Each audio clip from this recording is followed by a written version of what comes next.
ಅಲ್ಲೊಂದು ಇಲ್ಲೊಂದು ಮನೆ ನೋಡಿರೋ my dear village boy, Bengaluru city ನಿಮ್ಮೂರ್ ತರ ಅಲ್ಲ. ಅದೊಂದು ದೊಡ್ಡ ಸಮುದ್ರ. ನಿಮ್ಮೂರಲ್ಲಿ 20 ರೂಪಾಯಿ ಉಳ್ಸಕ್ಕೋಸ್ಕರ 20 ನಿಮಿಷ ನಡೀತಾರೆ, ಅಲ್ಲಿ 20 ನಿಮಿಷ ಉಳ್ಸಕ್ಕೋಸ್ಕರ 20 ರೂಪಾಯಿ ಖರ್ಚು ಮಾಡ್ತಾರೆ. ಎಲ್ರು ಬ್ಯುಸಿಯಾಗಿ ಓಡಾಡ್ತಿರ್ತಾರೆ, ಆದ್ರೆ ಯಾರು ಟೈಮಿಗೆ ಸರಿಯಾಗಿ ಬರಲ್ಲ. ಸೋಷಿಯಲಿ ಕನೆಕ್ಟ್ ಆಗಿರ್ತಾರೆ, ಪ್ರಾಕ್ಟಿಕಲಿ ಒಂಟಿ ಆಗಿರ್ತಾರೆ, ಮೆಂಟಲಿ ಡಿಸ್ಟರ್ಬ್ ಆಗಿರ್ತಾರೆ. ಪ್ರಾಬ್ಲಮ್ ನ ಫೇಸ್ ಮಾಡಕ್ಕಾಗದೆ ಫೇಸ್ಬುಕ್ ಅಲ್ಲಿ ಹಾಕ್ತಾರೆ. ಕನ್ನಡನ ಉಳ್ಸಿ ಬೆಳ್ಸಿ ಅಂತಾರೆ, ಆದ್ರೆ ಅವರೇ ಬಳಸಲ್ಲ. ಸ್ಮಾರ್ಟ್ ಫೋನ್ ಇರೋರು ಲೈಫ್ ಈಸ್ ಬೋರಿಂಗ್ ಅಂತ ಹಾಕ್ತಾರೆ, ಸ್ಲಮ್ ಅಲ್ಲಿ ಇರೋರು ಲೈಫ್ ಈಸ್ ಬ್ಯೂಟಿಫುಲ್ ಅಂತ ಎಂಜಾಯ್ ಮಾಡ್ತಿರ್ತಾರೆ. ಫೋನ್ ಬಿದ್ರೆ ಅಳ್ತಾರೆ, ಫ್ರೆಂಡ್ಸ್ ಬಿದ್ರೆ ನಗ್ತಾರೆ. ಸಿಗ್ನಲ್ ಲೈಟ್ ಬಿದ್ರು ಕಾರ್ ನಿಲ್ಸಲ್ಲ, ಬೆಕ್ಕಡ ಬಂದ್ರೆ ಕಾರ್ ನಿಲ್ಲಿಸ್ತಾರೆ. ದುಡ್ಡಿಲ್ದರೋರು ದನ ಕಾಯ್ತಿರ್ತಾರೆ, ದುಡ್ಡಿರೋರು ನಾಯಿ ಕಾಯ್ತಿರ್ತಾರೆ. ಶೂಗಳನ್ನ ಎಸಿ ರೂಮ್ ಅಲ್ಲಿ ಇಟ್ ಮಾಡ್ತಿರ್ತಾರೆ, ತಿನ್ನೋ ತರಕಾರಿನ ರೋಡಲ್ಲಿ ಇಟ್ ಮಾಡ್ತಿರ್ತಾರೆ. ಫ್ಯಾಮಿಲಿ ಡಿಟ್ಯಾಚ್ ಆಗಿರುತ್ತೆ, ಟಾಯ್ಲೆಟ್ ಅಟ್ಯಾಚ್ ಆಗಿರುತ್ತೆ.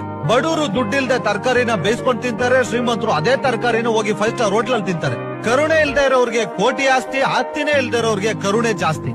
ದುಡ್ಡು ಸಂಪಾದನೆ ಮಾಡಕ್ಕೋಸ್ಕರ ಆರೋಗ್ಯ ನಾಳ್ ಮಾಡ್ಕೋತಾರೆ, ಮತ್ತೆ ಆರೋಗ್ಯ ಸಂಪಾದನೆ ಮಾಡಕ್ಕೋಸ್ಕರ ದುಡ್ಡು ನಾಳ್ ಮಾಡ್ಕೋತಾರೆ. ಫೈನಲ್ ಆಗಿ ಹೇಳ್ಬೇಕು ಅಂದ್ರೆ ಅಲ್ಲಿ ಊಟ ಸಿಗದೆ ಒದ್ದಾಡೋರ್ಗಿಂತ ಪ್ರೀತಿ ಸಿಗದೆ ಪರದಾಡೋರೇ ಜಾಸ್ತಿ.